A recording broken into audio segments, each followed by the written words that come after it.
Welcome to another episode of the MMA Superfan, and in this video we talk to the legendary and returning Kevin Belingon, who goes up against a fellow legend, none other than Bibiano Fernandez at 1171 this coming February. So if you're new here, please subscribe. Follow the MMA Superfan on YouTube for the latest news and the fearless views in the world of combat sports. Now on to the video. What's up, my fellow MMA super fans? My name is Nisi Kashan, and today we are joined by a mixed martial arts royalty. Syempre, di ko pagkakait sa inyo. Kailangan kausapin natin the one and only. Magbabalik aksyon, finally! After nearly 3 years. Ladies and gentlemen, More than 2 Kevin, years. more than 2 years. Ayaw ni Kevin na nearly 3 years eh. So, kailangan more than 2 years. Ladies and gentlemen, let's all welcome Mr. Kevin, the Silencer, Belingon. Kev, welcome to the MMA Superfan. Thank you sa pag-invite and sa interview. Ayan. Long time coming. Pero, Kev, ito, siguro, let's address the elephant in the room right off the bat. Medyo matagal yung pag-iintay to begin the road to redemption. Dumating ba sa punto sa buhay mo while waiting na nag-give up ka na? Na hindi na darating yung oras na bibigyan ka pa ng, sabihin natin, ng laban or pagkakataon na makabawi. Kasi napakatagal, ang assumption na ng ibang fans, nagulat sila biglang, oy, si Kevin, kala namin nag-retire na, kala namin hindi na siya lalaban. Pero ito, nabigyan ng pagkakataon against a familiar opponent, mapag-uusapan natin mamaya, pero yun yung tanong ko, Kev. Yung proseso nung pag-iintay, nagkaroon ba ng doubts? Or nandun pa rin yung fire na kahit pa paano makakabalik ka at mapapatunayan mo pa rin yung sarili mo sa loob ng circle? Yes, siyempre para sa akin, nai-stress ako eh. Yung magto 2 years na, wala pang offer. So, Yeah. nai-stress na ako. Pero, ang maganda doon, may mga laban yung mga teammates natin previously. So, naging active tayo sa training kasi isa tayo sa training partners and sparring partners nila. Kasi una lumaban si Edward, si Joshua, si Jeremy at saka si Danny. So naging tuloy-tuloy yung training ko. And yun nga, with the team effort, send tayo ng email sa one competition, and ayun, sa wakas Narinig nila. bigyan tayo ng kahit na-stress tayo ng matagal, pero at least dumating na to yung offer na lalaban tayo. And nung in-offer sa akin to, siyempre na-excite kaagad ako.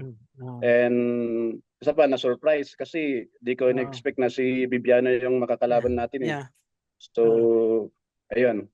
Ito na yung chance natin na makabawi sa kanya. Yun na nga dapat itatanong ko sa'yo, Kev, kasi kung anong feeling, syempre nakakagulat si Bibiano ulit.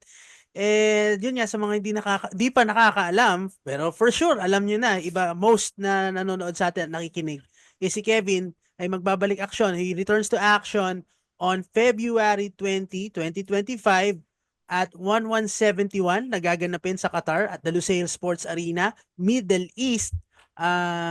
Kev, kung titignan ko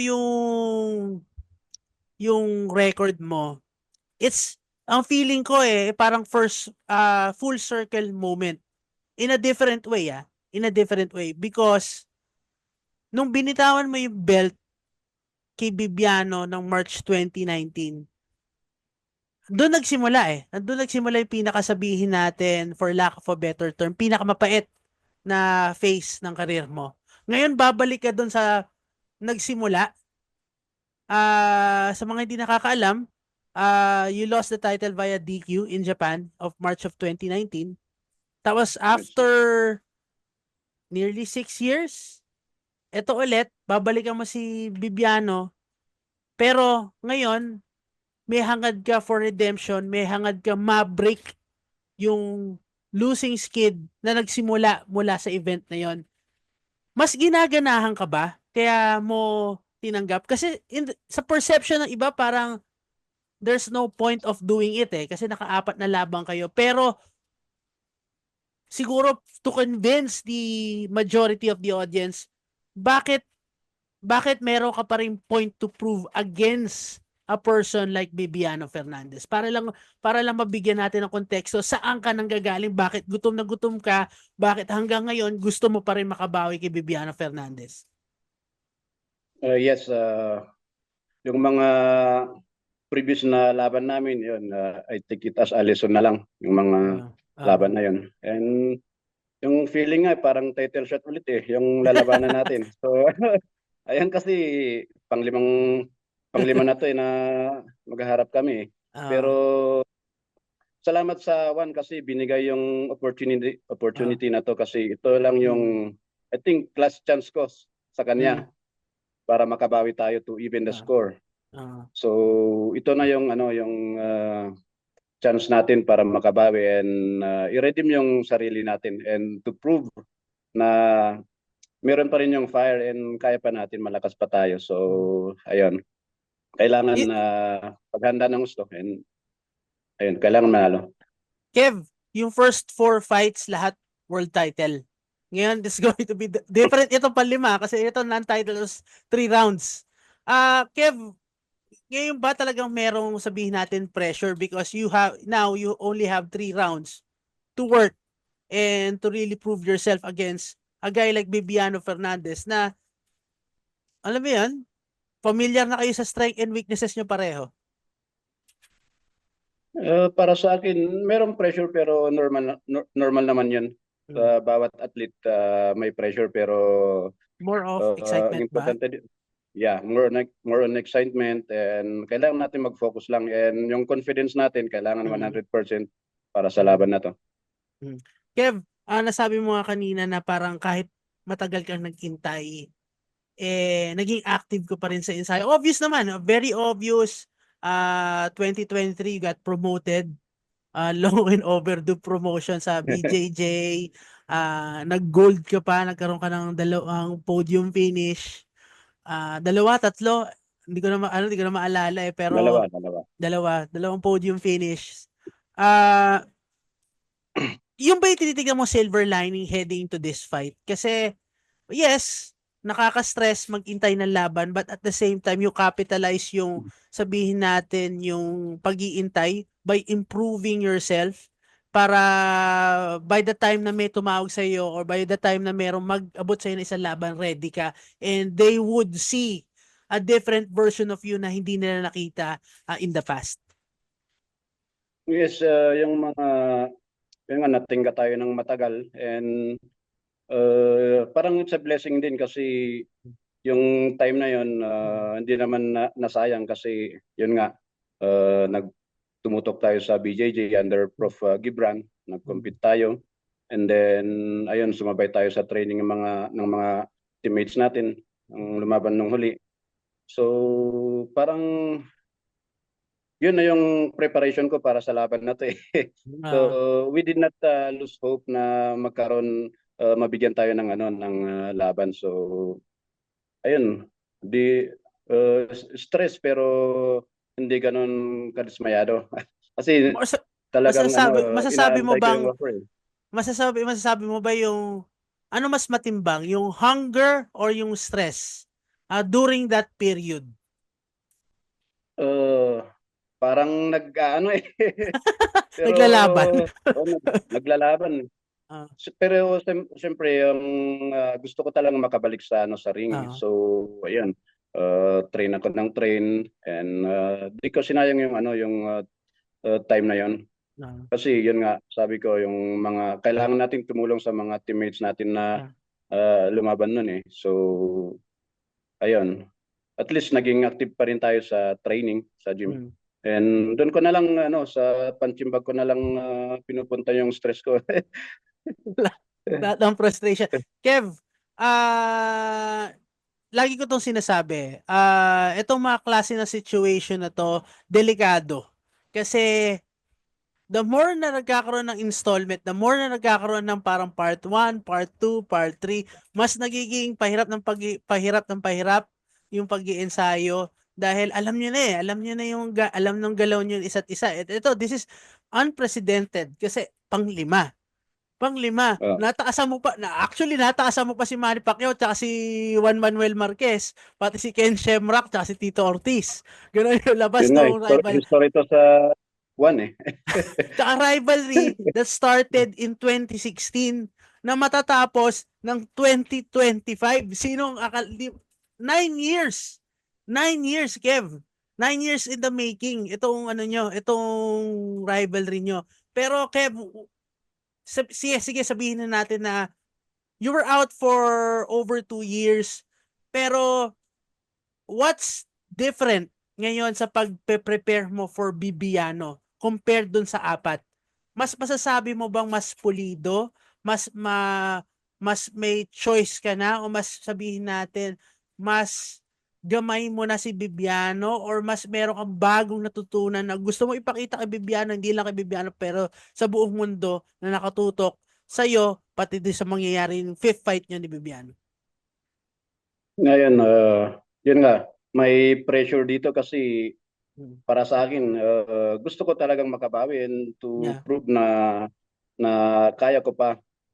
Pero yun nga, yung mga previous na laban namin, I take it as a lesson na lang and focus ako sa laban na to. Dito ako nakafocus.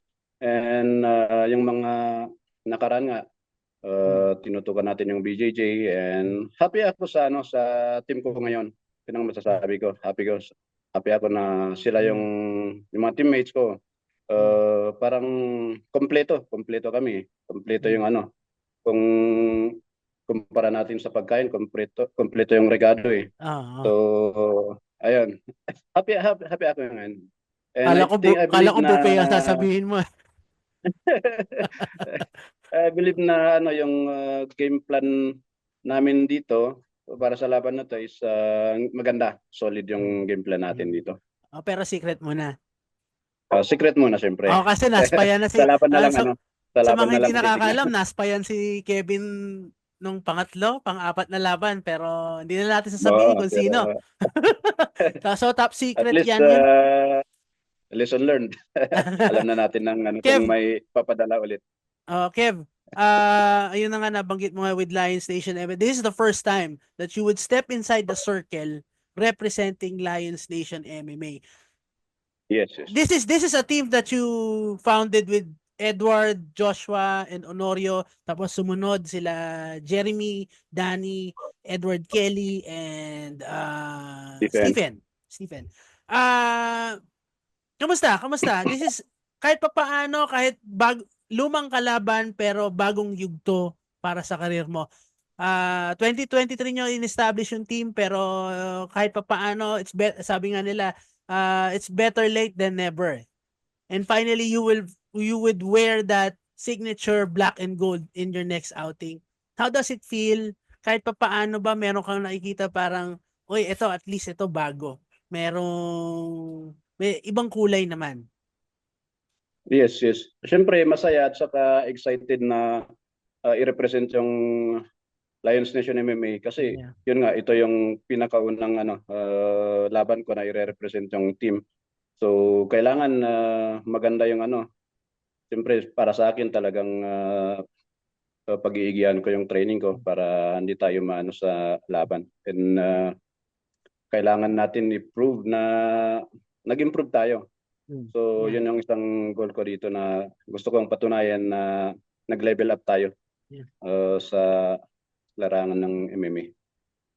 Laging sinasabi ni Edward, laging sinasabi ni Joshua, laging sinasabi mo na pagdating sa Lions Nation MMA talagang collaboration. Everybody has a say. Lalo sa pag himay-himay ng bawat laban. Ganun din ba yung Yes. nakuha mo now that you're the one who is preparing for a fight? Yes, yes. Doon naman sa Lions Nation MMA talagang nag-share kami ng yung idea ng bawat isa. Lalo na si nakalaban ni Stephen si Bibiano eh. So Yeah. Oo. may experience siya and yun nga si Stephen yung isang training partner and sparring partner ko. Si maganda yung wrestling niya. Yeah. And sina Jeremy din and Kuya Edward, Joshua and the rest of the team. So ayan, nag-share kami kung ano yung nakikita nilang magandang gawin and hindi magandang gawin. Yan. Kev, Teamwork talaga. yun ako na-curious ako and kamusta? Merong may 3-year difference yung huling laban mo kay Bibiano patungo dun sa laban ni Stephen. Sorry, 4-year difference dun sa laban mo between laban mo with Bibiano between yung laban ni Stephen kay BB. And that was the last fight before niyang kukunin tong laban mo against you this coming February. Kamusta? Ano yung opinion ni Stephen so far sa pag-uusap nyo? Kasi before, siya ang kumukuha sa'yo ng information siya yung parang kuya, ito yung anong gagawin ko, anong weakness. Ngayon, kamusta naman yung scouting report ni Stephen? Kasi talagang itong ginawa ni Stephen was remarkable. In Singapore in November of 2022 was remarkable. Talagang he dominated Stephen. Pero kamusta? Ano yung mga feedback niya? Ano yung mga information na dala-dala niya sa'yo na parang you could capitalize in this 5th fight of yours against Bibiano Fernandez? Yes, nakita naman natin yung laban nila. Ang ganda and yun nga, di ko na i-detalyado kasi part Baka na ng ma-scout na naman. pero nakita naman natin yung isang weakness ni Bibi din. Ginamit ni Stephen yung background niya sa wrestling. So, ayun. Yan lang. Di ko na i-detalyado yung kayo na lang ang mag-isip kung ano gustong gawing Oo, approach ni basta Kevin. panoorin natin yung laban nila and magkikita natin yung weakness ni ni BB. Kevin, were you surprised na in the past year, hindi ko na mabilang pero nagkaroon ng face si Bibiano na medyo naging mapait yung relationship niya with One Championship. And then, ayun nga, during the negotiations, yun ang in-offer sa'yo, si BB. Were you surprised that Juan and Bibiano were able to bury the hatchet and at the same time ma-accommodate din to end his career kahit papaano in a ceremonious way by having his last fight in Qatar this coming February? Yes, nakita ko yung yung news na yun. Pero akala ko nga hindi siya hindi siya bibigyan ng pero siguro sa nag-negotiate sila na maisap kahit isang laban. So talagang na-surprise ako kasi di ko na-expect na siya yung ibibigay sa akin So surprise din, na-excite din kasi yun nga, ito yung last chance natin na makabawi sa kanya. Yun nga, speaking of last chance makabawi sa kanya, this is his retirement fight. And syempre, he seeks to go out with with a bang on a high note, ba? Mas ba 'yan? Mas nakakadagdag ba sa'yo ng hindi man pressure, ayoko ng motivation or mailalagay mo sa goal na parang okay, gusto mo mag-retire pala Siyempre para sa akin, sa tingin ko talagang mag-train ng gusto kasi ito nga yung retirement fight niya Pero sa akin naman gusto kong tapusin yung laban na to na ako yung nasa top. So kailangan dublein ko din yung yung training ko, preparation ko. Kasi sabi ko nga yung feeling parang title shot na naman to So kailangan kung dati 5 rounds lang yung ginagawa natin, gawin nating 10, ganoon. Ganun yung feeling. Kasi meron pa rin yung ni Bibi Hindi basta-basta pa rin. So, is it safe to say that you are out to spoil the retirement party for Bibiano Fernandez? Yes, kailangan natin anong tawag ba doon? Dismayain si Bibi. Di natin ibibigay yung yung panalo sa kanya. Kailangan natin kailangan tayong manalo dito. Kev, Of course, syempre meron kang goal na gusto mo makamit against Bibiano Fernandez in Qatar this coming February. Pero let's talk about Bibiano himself. Bibiano as a fighter. Kung ikaw ang magbibigay ng assessment, ikaw ang magbibigay ng sabihin natin ng, alam mo yan, yung, how would you describe Bibi as a fighter ngayon na, sige, magbigay tayo kahit papaano, kahit makakalaban mo siya ng tribute, saan mo siya mararango as a mixed martial artist at the same time? Pang ilan siya o paano mo, anong rango niya bilang isang nakalaban mo in the sport? Sa dami ng nakalaban mo, saan mo siya mailalagay? Siguro pag-usapan na lang natin na gano'n yung legacy na lang ni Bibiano Fernandez. Papaano siya tinitignan ng isang rival, isang Filipino rival katulad ni Kevin Belingon? Para sa akin, considered him as elite. Nasa top siya talaga. Kasi kung mapapanood natin yung mga laban niya, talagang yung kalibre niya, yung skills niya, world class. So sa elite, consider ko siya sa elite level. So kahit papaano, Kev, merong, syempre, nagkaroon talaga kayo, mainit yung naging rivalry nyo eh. Naging mainit, pero at the same time, masasabi mo ba na happy ka na meron kang nakalaban o nakakrus ng landas ng isang di kalibreng mixed martial artist katulad ni Bibiano Fernandez? Siyempre naman. Kasi yun nga, ang tagal na yung naging champion sa one. And I think halos yung mga nakalaban ko, di kalibre, walang Yeah. binibigay na Walang tapon. walang tapon eh. So, Uh, ayun, pero para sa akin, yung mga laban na yun, challenge sa akin eh. Kung binibigyan ako ng matitinding kalaban, na-challenge ako. Kasi doon ko nakikita yung yung kung saan ko mahina, kung ano pa yung kailangan kong i-improve. So, ayun, yung mga laban, yung mga talo, yung mga previous fights, mga lessons talaga yun sa akin.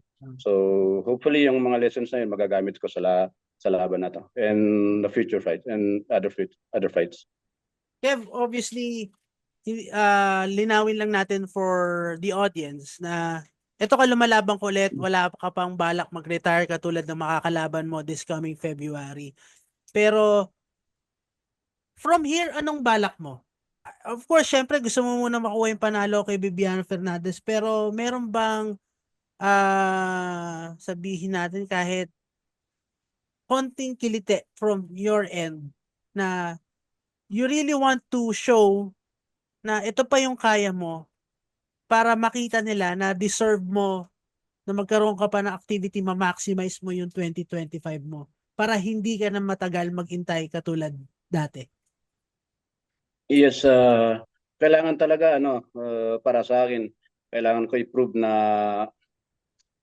kaya ko pa. And sa laban namin ni Bibiano, kailangan maganda yung performance natin and siyempre manalo. And kailangan na nating manalo sa magandang paraan or early finish or basta maganda yung performance natin para i-prove natin na sa mga fans, sa mga tao na kaya pa nating maki-compete. Yung retirement naman, darating din tayo doon pero sa ngayon hindi pa. Kaya ko pa. So, ako lang ang nakakaalam eh. Kasi alam ko Totoo. yung so, darating din tayo doon sa retirement pero maaga pa. Yeah. Kev, nabanggit mo na, nabanggit ka na kanina, parang nagulat pa nga ako eh. Kasi sabi mo, talaga gusto mo manalo in the most emphatic way possible. Kev, paano mo nakikita tong laban na to? Again, sabi ko nga kanina, this is going to be a tricky fight. This is a fifth fight, mas delikado, mas alam nyo na yung galaw nyo. At the same time, ibang-iba na eh. Kesa doon sa huling laban nyo. Pero how do you see things play out? Kanina, medyo nadulas ka na eh. You're looking for the early finish eh. Prediction na rin. Siyempre para sa akin, mag-stick pa rin tayo sa game plan natin. Hindi tayo magrarush sa laban na to. Kung may opportunity ka agad na tapusin sa edi I'll grab that opportunity. So, yun lang, kailangan stick tayo sa game plan lang. Sundan natin yung game plan, and kung ano man ang ano doon, mag-adjust tayo sa laban. Kung di pwede yung plan A, recycle natin yung plan A. So, ano muna, postpone muna ang Noche Buena tsaka Medianoche. Okay na, tuloy pa rin, pero siyempre disiplina pa rin. Kev, Kev, maraming salamat sa oras na binigay mo sa programa, and we wish you nothing but the best. Thank you, Nancy. And Kev, baka meron kang gustong message sa mga Filipino fight fans. ayun, sa mga fans natin, maraming salamat sa endless support. Ayun, supportahan niyo ulit kami sa darating na laban namin sa Doha, Qatar sa February 20, 2025. And siyempre sa family ko, thank you din sa support. And sa mga sponsors natin, maraming salamat. And ayan, kita-kits sa Doha. Yan. Yan. So, mga gustong pumunta ng Doha, pumunta na kayo dahil sulit yan. Dalawang Lions Nation MMA, dalawang Filipino fighter ang lalaban at the Lusail Sports Arena in Qatar. Kevin Belingon versus Bibiano Fernandez, Part 5, the fifth dance. Dapat yung tutukan to. And of course, in the co-main event, medyo ano ko, dapat main event to eh. In the co-main event, Joshua Pasio defending the strawweight title against Jared Brooks. Of course, pag sino nanalo dito, this is going to be a unification. Magiging undisputed strawweight champion. Kev, maraming salamat and hope to see you soon. Merry Christmas in advance. Thank you, and Merry Christmas, bro. That's it for all of us here on the MMA Superfan. Don't forget to like, share, and subscribe, and also hit the notification bell to stay up to date with all the latest content from the MMA Superfan. Again, I'm Nisi Casiano with the silencer, Kevin Belingon. Till next time.